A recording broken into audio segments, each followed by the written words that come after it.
आपने अक्सर देखा होगा कि लाइफ में कुछ लोग तो इतने सफल हैं कि करोड़ों अरबों रुपए कमा रहे हैं, जबकि कुछ ऐसे हैं जो गरीबी और आभाव में जी रहे हैं। तो आखिर ऐसा क्यों है? ऐसी क्या बात है जो एक सफल इंसान को दूसरों से अलग करती है? क्या हम कभी इस तरह सोचते हैं या इसे बस किस्मत का नाम देकर छोड़ देते हैं? नो डाउट किस्मत बहुत इंपॉर्टेंट है, लेकिन अगर आप सक्सेस पाने के लिए कुछ नियमों को नहीं मानते तो अपनी लाइफ में कामयाबी पाने के लिए हर बार लकी होना होगा, जो लगभग इम्पॉसिबल है, क्योंकि लक एक तुक्का जैसा होता है। तुक्का फिट बैठ गया तो आप जीत जाओगे, लेकिन अगर आप डिजर्व करते हो तो 99% चांसेस हैं कि आप जीत ही जाओगे। जैसे अगर आज इंडिया और आयरलैंड के बीच में क्रिकेट का मैच हो जाए तो क्या लगता है कौन जीतेगा? अगर आयरलैंड जीतती है तो वो लकी होगी, लेकिन इंडिया जीत डिजर्व करती है, इसलिए उसके जीतने के चांसेस 99% हैं। तो आखिर वो कौन से नियम है जिससे हम जीत के लिए डिजर्विंग हो सकते हैं, जिससे कि सक्सेस पाने के लिए हमें किस्मत के सहारे ना बैठना पड़े? तो दोस्तों, आप सभी को नेपोलियन हिल की किताब द लॉ ऑफ सक्सेस में आपको इस बात का आंसर मिल जाएगा। नेपोलियन हिल ने बहुत से सफल लोगों की लाइफ को स्टडी करके इस किताब को लिखा था और इसमें 15 रूल्स दिए थे जिन पर सफल लोग जाने अनजाने अमल करते रहते हैं। तो आगे के 16 चैप्टर्स में अलग अलग नियमों को जानेंगे, समझेंगे और अपनी जिंदगी में अप्लाई करेंगे। पक्का कामयाबी कदम चूमेगी। वैसे भी रणछोड़ दास श्यामल दास चांचड़ ने कहा है कि किसी महापुरुष ने कहा है कि कामयाब होने के लिए नहीं, काबिल होने के लिए पढ़ो। सक्सेस के पीछे मत भागो, एक्सेलेंस का पीछा करो। सक्सेस झक मार के तुम्हारे पीछे आएगी। किस महापुरुष ने कहा है? Baba Ranchhod Das. The law of success in 16 lessons. Lesson number 1, decide on a goal. दोस्तों, बहुत बार कोई हमसे पूछता है कि हमारा लाइफ में गोल क्या है। बहुत से लोग मुस्कुरा देते हैं और कहते हैं उन्होंने अभी सोचा नहीं है। अगर आपका भी यही जवाब है तो इसे चेंज करें। आज ही बैठकर सोचें और अपनी लाइफ का गोल चुनें। जो भी आपका सपना है उसके बारे में सोचें। नौकरी चुनना गोल नहीं होता है, हाँ, वह एक पड़ाव ज़रूर होता है। अपना सही गोल चुनें और उसे पाने के लिए यह 3 स्टेप्स फॉलो करें। नंबर 1, अपने गोल को एक कागज़ पर लिखें, सिर्फ दिमाग में ना सोचें। नंबर 2, अपने गोल को पाने के लिए क्या आप सैक्रिफाइस कर सकते हैं? क्या आप सोना कम कर सकते हैं या दूसरों से ज़्यादा मेहनत कर सकते हैं? टीवी छोड़ सकते हैं? नई सेल्फ हेल्प की किताबें पढ़ सकते हैं? इन सबको भी कागज़ पर लिख लीजिए। नंबर 3, दिन में कम से कम 12 बार अपने गोल को याद करें। इससे आपके सबकॉन्शियस माइंड को याद हो जाएगा कि आप चाहते क्या हैं और वो उसी दिशा में काम करने लगेगा और आपको क्रिएटिव आइडियाज़ देने लग जाएगा। और आप सभी जानते हैं, an idea can change your life. एक आइडिया पूरी ज़िंदगी बदल सकता है। Lesson number 2, believe in your self. अगर आपको लाइफ में सफल होना है तो खुद पर विश्वास करना होगा। आपको बिलीव करना होगा कि आप भी रिच और सक्सेसफुल बन सकते हैं। पर बहुत से लोग डरते रहते हैं, इससे उनमें कॉन्फिडेंस की कमी होती है। इस चैप्टर में लेखक ने बताया कि इंसान को 6 तरह के डर हमेशा सताते हैं। वे हैं, number 1, the fear of poverty, गरीबी का डर। Number 2, the fear of old age, बुढ़ापे का डर। Number 3, the fear of criticism, बुराई का डर। Number 4, the fear of loss of love, प्यार खोने का डर। नंबर 5, फियर ऑफ सिकनेस, बीमारी का डर। And number 6, the fear of death, मौत का डर। दोस्तों, अगर आपको भी ये डर सताते हैं तो हमेशा खुद को पॉजिटिव ऑटो सजेशन दें, जिससे सेल्फ टॉक यानी खुद से बातचीत करना भी कहते हैं। हमेशा पॉजिटिव बोलने से आपके यह डर खत्म हो जाएंगे और आपका कॉन्फिडेंस बढ़ जाएगा। हमेशा अपने डर का सामना करना सीखें, इससे जीत आपकी होगी। अगर गिरने के डर से आप साइकिल चलाना छोड़ देते हैं तो क्या आप साइकिल सीखने में सफल हो पाते हैं? तो यही एटीट्यूड रखकर अपने गोल की तरफ बढ़ें। 1000 बार गिरें लेकिन 1000 बार उठकर खड़े हो जाएं। Lesson number 3, get in the habit of saving. बहुत से लोग पहली सैलरी आते ही गाड़ी या महंगे आइटम्स खरीदने लगते हैं, जिससे उनके खर्चे भी बढ़ जाते हैं। जैसे गाड़ी की वजह से हमेशा पेट्रोल के लिए खर्च करना पड़ता है, घर के लिए लोन भरना पड़ता है। इससे लोग कभी भी सेव नहीं कर पाते और हमेशा गरीबी में ही जीते हैं। लेखक ने एक फॉर्मूला दिया है जिससे बताया है कि आपको अपनी सैलरी का सही इस्तेमाल कैसे करना चाहिए, जो इस तरह से है। सेविंग 20%, घर के खर्चे 50%, शिक्षा 10%, ऐशो आराम 10%, लाइफ इंश्योरेंस 10%। मतलब आपको अपनी इनकम का 10% सेव करना ही चाहिए। अगर आपकी इनकम 40,000 है तो 4,000 सेव किए जाने चाहिए। Lesson number 4, become a leader. दोस्तों, वही लोग सफल होते हैं जो लीडर की तरह सोच पाते हैं। क्या आप ऐसा करते हैं? एक लीडर की तरह काम करने के लिए आप ये 2 चीज़ें करें। पहला, जो भी आपका गोल है उसे अचीव करने की डिटेल प्लान बनाएं। दूसरा, फिर उन स्टेप्स को अचीव करने के लिए एक्शन लें। जैसे अगर आपको फिल्मों में एक्टर बनना है तो क्या करेंगे? पहले पेपर पर लिखिए कि शुरू में आपको क्या क्या करना चाहिए। जैसे जाते ही कोई छोटी जॉब करेंगे, प्रोडक्शन हाउसेस की लिस्ट बना लीजिए जहां ट्राई करेंगे। उसके बाद लोगों के पास विजिट करना स्टार्ट करिए। 100 से मिलिए, 1000 से मिलिए, लेकिन मिलिए। बहुत से लोग यहीं मात खा जाते हैं। अगर 10-20 रिजेक्शन हो जाएं तो रुक जाते हैं। और इसका जीता जागता उदाहरण मैं हूं। जब मैंने मुंबई में अपने स्क्रिप्ट राइटिंग के लिए ट्राई किया था तो 10-15 लोगों ने मुझे मना किया और मैंने हार मान ली थी और एक अच्छा स्क्रिप्ट राइटर बनते बनते रह गया था। दोस्तों, ऐसे कभी सफलता नहीं मिलती। हजारों रिजेक्शन होने के बाद भी मत रुकिए, तभी आप एक लीडर की तरह काम कर पाएंगे और सफल हो पाएंगे। अच्छा लीडर कभी रुकता नहीं है, बल्कि हौसला रखकर बढ़ता रहता है। Lesson number 5, be creative. सफलता पाने के लिए हमें क्रिएटिव बनना चाहिए। क्रिएटिविटी वैसे तो जन्मजात होती है, लेकिन जिंदगी के एक्सपीरियंस भी आदमी को क्रिएटिव बना सकते हैं। जो दुख या सफरिंग्स हमें मिलते हैं उनसे भी हमें नए आइडियाज़ आते रहते हैं। जब हमने कोई प्रॉब्लम्स झेली होती है तो कई बार दिमाग में उसका सल्यूशन भी आ जाता है। ऐसे ही किसी प्रोडक्ट की भी डिस्कवरी हो जाती है। क्रिएटिविटी बढ़ाने के लिए ऐसी चीज़ें सोचें जो आज तक किसी ने ना की हों। हमारे आसपास काफ़ी सारे एग्जाम्पल्स हैं जिनसे क्रिएटिविटी पता चलती है, जैसे Facebook, WhatsApp, Instagram, Twitter, OYO hotels, Ola, Uber आदि।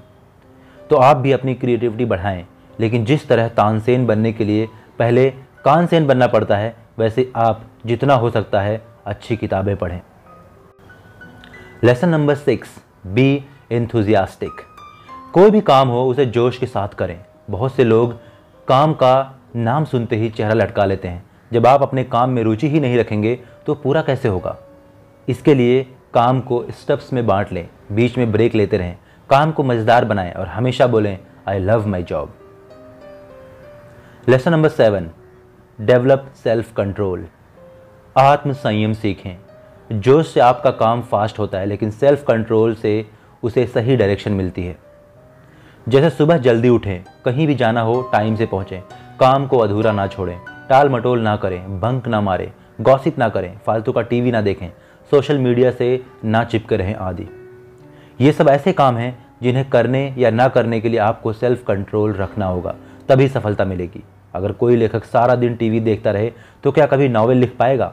या कोई सीईओ टाइम से ऑफिस ही ना जाए तो क्या कंपनी की ग्रोथ हो पाएगी? लाइफ में सफल होने के लिए मस्ती मजाक का सैक्रिफाइस देना पड़ता है। एक बार सफल हो जाएं, फिर जैसे मर्जी लाइफ जिएं। Lesson number 8, do more than you are paid for. पैसों के लिए काम ना करें, बल्कि सीखने के लिए करें। मान लीजिए आपको कोई कंपनी लगानी है और आप वैसे ही किसी कंपनी में जॉब कर लेते हैं, तो वहाँ पर ऐसा बर्ताव मत कीजिए जिससे लगे कि आप सिर्फ पैसा कमाने आए हैं। जितना बोला जाए उससे ज़्यादा करके दें। हो सके तो बाकी लोगों की हेल्प कर दें, इससे लोग आपको पसंद करने लगेंगे। आप भीड़ में स्टैंड आउट करोगे और जल्दी ही आप इनर सर्कल में जगह पालोगे, जो सफलता के लिए बहुत ज़रूरी होता है, क्योंकि इनर सर्कल के लोग ही आपको असली ज्ञान दे सकते हैं। जैसे मान लो किसी को फिल्म डायरेक्टर बनना है, तो बहुत से लोग पहले असिस्टेंट का काम करते हैं। उन्हें बहुत कम पैसे मिलते हैं, लेकिन जिन्हें सफल होना होता है वे मन लगाकर काम करते हैं, सबकी मदद करते हैं, हमेशा स्माइल करते हैं। ऐसे लोग जल्दी अपना गोल पाने में सफल होते हैं। Lesson number 9, develop a pleasing personality. सफल बनने में आपकी पर्सनालिटी भी अहम भूमिका निभाती है, इसलिए आप अपनी पर्सनालिटी को डेवलप करें। इसके लिए आप कपड़ों से स्टार्ट करें। आपने देखा होगा कि बड़ी बड़ी कंपनी में काम करने वाले लोग हमेशा ब्रांडेड और फॉर्मल कपड़े पहनते हैं। उनकी एक खास ड्रेस कोड होती है। इस तरह से उनकी पर्सनालिटी अच्छी लगती है और लोग उनकी तरफ आकर्षित होते हैं।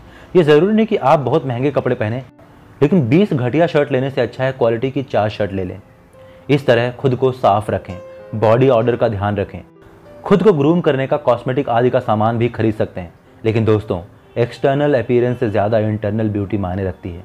हमेशा मुस्कुराएं, गर्मजोशी से बात करें, सहानुभूति दें, दूसरों की हेल्प करें, वगैरह वगैरह। इन सब गुणों से आपकी पर्सनालिटी में 4 चांद लग जाएंगे। इससे आपका फ्रेंड सर्कल बढ़ेगा, आपका नेटवर्क भी बढ़ेगा, जो सफलता के लिए बहुत इंपॉर्टेंट होता है। Lesson number 10, think clearly. आजकल की दुनिया में हमारे चारों ओर इतना शोर और सच झूठ है कि कोई भी व्यक्ति आसानी से गलत डिसीजन ले सकता है। सारी एडवर्टीजमेंट में काफ़ी कुछ झूठ बोला जाता है। मीडिया आपको तरह तरह से मैनिपुलेट करता है। ऐसे में ज़रूरी हो जाता है कि आप क्लियर और ठीक से सोच पाएँ। इसके लिए आप फैक्ट्स को 2 भागों में बांट सकते हैं। पहला रिलेवेंट फैक्ट्स और दूसरा इररिलेवेंट फैक्ट्स। जो रिलेवेंट फैक्ट्स यानी ज़रूरी हो उन पर ध्यान दें। इररिलेवेंट के बारे में सोचकर अपना टाइम वेस्ट ना करें। मान लीजिए आपने कैंसर पर कोई यूट्यूब वीडियो अपलोड किया है और कोई कमेंट में लिखता है कि कैंसर से मरने की दर इतनी है कि आपने गलत बताया है, और इसके बाद कोई गाली लिख देता है, तो आपके लिए रिलेवेंट फैक्ट हुआ कैंसर की दर। उसे चेक करें और अगर सच में गलत है तो एडिट करके ठीक कर दें। अपॉलॉजीज भी कर सकते हैं, लेकिन गाली को पढ़कर अपनी रातों की नींद ना खराब करें, क्योंकि साइकोपाथ लोग इस दुनिया में हमेशा रहेंगे। उन्हें सिर्फ इग्नोर करें और अपने अगले वीडियोस को तैयार करने में ध्यान दें। ऐसे ही करियर डिसीजन लेने में भी क्लियर सोचें। ऐसा ना हो कि 4 दोस्त बोल दें कि तुम गजब की एक्टिंग करते हो और आप चने के झाड़ पर चढ़ जाएं और झोला उठाकर बिना प्लानिंग के बॉलीवुड चले जाएं। इस तरह से सिर्फ फुटपाथ पर सोना पड़ेगा और मिलेगा 40-50 साल का स्ट्रगल, और उसके बाद भी शायद कोई बात ना बने। इसलिए क्लियर सोचें कि आप में सच में टैलेंट है या नहीं। लेसन नंबर 11, कंसंट्रेशन या फोकस। सफलता पाने के लिए आपको अपने गोल पर पूरी तरह से फोकस करना पड़ेगा। अर्जुन और चिड़िया की आंख वाला किस्सा तो आप सब ने सुना ही होगा, उसे ही कहते हैं फोकस। कुछ लोग आपने देखा होगा कि पहले एक बिजनेस स्टार्ट करते हैं, अगर वो ना चले तो अगले महीने उसे छोड़कर एक नया स्टार्टअप करते हैं। इस तरह एक साल में 36 बिजनेस कर लेते हैं। ऐसे लोग अंत में बर्बाद होकर रह जाते हैं। ऐसा इसलिए होता है कि ऐसे लोग फोकस करना नहीं जानते। इसलिए दोस्तों, सबसे पहले अपना मनपसंद गोल चुनें और फिर उस पर पूरी तरह से जुट जाएं। कम से कम 1 या 2 साल तो लगे रहना पड़ेगा। YouTube वीडियोस में भी यही होता है। एक रिसर्च के अनुसार 95% YouTube चैनल जो 1 या 2 महीने बाद ही फेल हो जाते हैं, क्योंकि जो क्रिएटर होता है वो कंटेंट क्रिएट में फोकस नहीं करता है और इधर उधर की ढेर सारी चीज़ें करने के चक्कर में 1 या 2 महीने बाद ही वो अपना YouTube चैनल बंद कर देता है। इसलिए दोस्तों, 1 साल तक सिर्फ कंटेंट पर ध्यान देना चाहिए और बेसिक SEO पर काम करना चाहिए, तभी सफलता मिलती है। 36 चीज़ें एक साथ करने पर आप एक भी काम ठीक से नहीं कर पाएंगे। ऐसा हर फील्ड में होता है। इसलिए पहले एक चीज़ को कंप्लीट करें, फिर दूसरी शुरू करें। इससे आप ज़रूर सफल होंगे। Lesson number 12, cooperation, work with others. अगर अपने गोल या स्टार्टअप में सक्सेसफुल होना है तो दूसरों के साथ काम करना सीखें, लेकिन अपनी टीम सोच समझ कर चुनें। सभी मेंबर का एक गोल और एक जैसा इंटरेस्ट नहीं होना चाहिए। इंटरव्यू करके आप ऐसे लोग ढूंढ सकते हैं, फिर आप उनकी हेल्प करें, तभी वे सब आपकी भी हेल्प करेंगे। हर किसी में कोई ना कोई स्किल्स ज़रूर होनी चाहिए, उसका फ़ायदा उठाएं। Lesson number 13, failure, learn from mistakes. ऐसा कहा जाता है कि बिजनेस में कोई भी फेलियर नहीं होता, वे तो लेसन होते हैं, क्योंकि हर फेलियर आपको यह सिखाता है कि यह तरीका काम करेगा या नहीं। उससे सबक लें और फिर नया तरीका खोजें। Lesson number 14, tolerance. दोस्तों, सहनशील बने, फिर चाहे वो किसी religion, caste, creed, gender, sexual orientation आदि की बात हो या किसी की गलती पर रिएक्ट करने की। हर तरह के व्यक्ति को अपनाएं, सबके साथ समान बर्ताव करें, स्टीरियोटाइप्स में ना फंसें, तभी आप आगे बढ़ पाएंगे। संकुचित विचारों वाले व्यक्ति कभी आगे नहीं बढ़ पाते। इसी तरह किसी से गलती हो जाए तो भी उन्हें सुधरने का मौका दें, ना कि आप आपा खोकर चिल्ला पड़ें। इससे कोई आपकी रिस्पेक्ट नहीं करेगा। Lesson number 15, the golden rule. यह रूल कहता है कि खुद के अंदर झांकें, खुद को सफल बनाने की हिम्मत और जज्बा लाएं। इस रूल को ना समझने के कारण ही करोड़ों लोग असफल रह जाते हैं और लाइफ में कुछ नहीं कर पाते। जैसे कोई सब्जी बेचने वाला सारी उम्र सब्जी ही क्यों बेचता है, या चाय बनाने वाला चाय ही क्यों बेचता है, क्योंकि वे अपने अंदर नहीं झांक पाते। ये नहीं सोच पाते कि वे भी सफल बन सकते हैं। जबकि ऐसे भी लोग हैं जो कुछ बड़ा करने की हिम्मत करते हैं। ऐसे लोग चाय की फ्रेंचाइज चला रहे हैं और करोड़ों कमा रहे हैं। इसलिए दोस्तों, आलस छोड़ें और एक्शन लें और विश्वास करें कि आप अपने गोल को अचीव कर सकते हो सकता है इसमें समय लगे, लेकिन लगे रहेंगे तो सफलता एक दिन आपके कदम ज़रूर चूमेगी। दोस्तों, ये समरी थी नेपोलियन हिल की book the law of success के लिए। दोस्तों, अगर वीडियो आपको पसंद आई हो तो प्लीज़ चैनल को सब्सक्राइब कर लेना और साथ में बेल आइकन भी प्रेस कर देना, जिससे आपके पास नोटिफिकेशन आती रहे। शेयर करें, लाइक करें। Wish you all the best.